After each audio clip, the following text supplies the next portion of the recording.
The finances of the party are being examined by a special commission.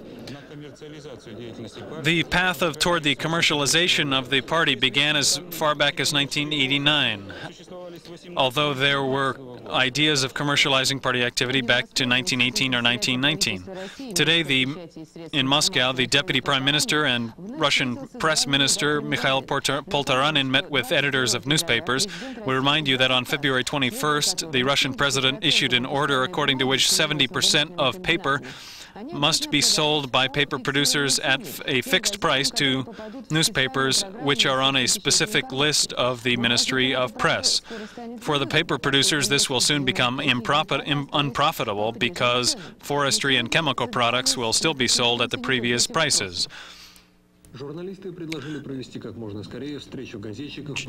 Journalists proposed holding a meeting between themselves, paper producers and printers, to discuss their common problems, which have become severe because of the sharply increasing prices on paper. Journalists are also interested in the prospects of concluding agreements among the CIS states to create a unified information space and to create a Russian independent journalists union. How will it be determined which newspapers will receive subsidies? We will have a council of editors with representatives of the Journalists Union of Moscow. We are psychologically accustomed to the fact that newspapers should be very inexpensive, but they are now a market product, so they have to meet all the market conditions. Of course, competition in this area should be only in creativity. Today, the President of Russia met with the chairpersons of the Supreme Soviet committees. They talked about the course of economic reform. The greatest part of the discussion was devoted to economic problems. The President is concerned with the seriousness of the economic situation in light of the fact that social protection measures are not meeting the needs of the population. Boris Yeltsin said that 18% of the population are below the poverty level and another 30% are on the verge of poverty. He said that by January, production had fallen by 14% in comparison with a year ago. The President proposes, as his greatest task, to create the stimulus for producers to make goods of all types. Yeltsin is also concerned about local-level interference in the reforms and told the parliamentarians that it is necessary to adopt several laws to move the reform ahead at the local level. He also gave an analysis of the situation with Ukraine, where the extreme situation has arisen in their parliament with demands to retransfer the Crimea to Ukrainian jurisdiction. Yeltsin said this only stokes passions and complicates the situation. A short summary of today's economic news. The administration of Altai province made demands for reimbursement of losses to the Russian government today because of the introduction of extreme coefficients on raising prices of various food products. The enterprises which produce bread, dairy products, and sugar are suffering huge losses as a result. The seacoast industries are especially concerned. The extreme energy crisis is causing problems for large enterprises which are being forced to limit their use of electricity. Workers are now being given 4 days off, and the fuel and energy industry is in a serious crisis, which is constantly being fed by strikes of miners. In Krivoy Rog, for example, the local government has resigned, but the miners' strike continues. The strike began here at the Oktyabr mine when one of the shifts refused to come to the surface. They demanded. Their first demand was met by the local government when they resigned.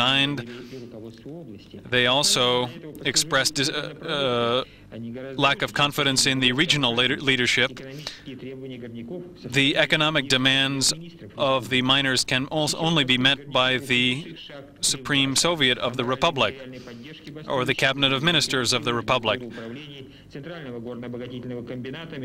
The moral and material support for the miners is being provided by the Central Industrial Objects and the workers of large steel factories.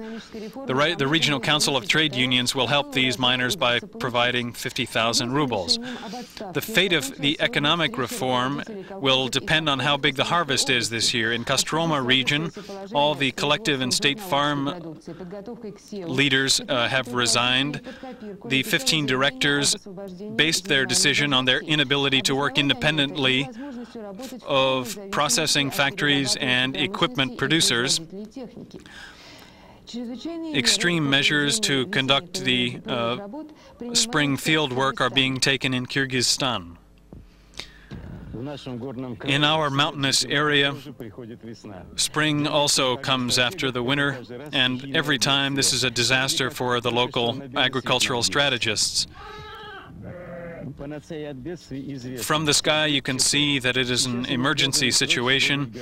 Local officials are trying to find fuel, spare parts, seeds, and determine how much and where to plant. The presidential order on land reform has not yet classified the types of farms. Agriculture is on the verge of shutdown here. Privatization also has problems of a local and national character. Each brigade here wants to become its own state farm or collective farm with its own chairman, accountant, and cashier. The main thing is to have your own person in charge. Personnel changes are being made at all the farms. The situation is very foggy in agriculture here. Can the Kyrgyz peasant feed the Republic? If he is truly free, no problem. Proof of this comes from the opportunity to enter the foreign market. In this former farm, which is now becoming an association of small businesses, they are working with Italian and Japanese firms to produce cotton, fruit, and vegetables, making a profitable business at a place that was unprofitable before. Western observers are once again discussing the fate of democracy in the CIS in the wake of Moscow's conflict in the streets on February 23rd, and also the political situation in other republics. The Georgian government recognizes that its fate depends on the success or failure of economic reform. February 25th was considered a holiday here for 67 years. It's the anniversary of the establishment of Soviet power. Now, from Soviet power, we have only negative economic legacies. Terror and crime are on the rise here. The situation is very difficult. On the main square here, Gamsahurdia supporters are preparing for a meeting, but the fact is, gradually, life is taking shape in the Republic. In general, in provincial regions, life is moving along in its normal way. The only way for us now is to move toward free market economy. And in the last month, we have managed to implement several real economic reforms, including we have begun implementing land reform. The City Council of Narva has appealed to the Estonian government with a request to restore economic links with the republics of the CIS and create in border areas there a free economic zone with favorable trade policies with Russia. The problem of economic cooperation between Russia and Latvia was discussed today by representatives of those governments. Today, Gennady Burbulis met with the Latvian head of state, Godmanas, who is in Moscow. They discussed the conditions and prospects of relations between Russia and Latvia. The government of Russia is undertaking reforms, and we are also undertaking reforms. They're very difficult, and I think it's very important that we support each other in these reforms. The tempo of reform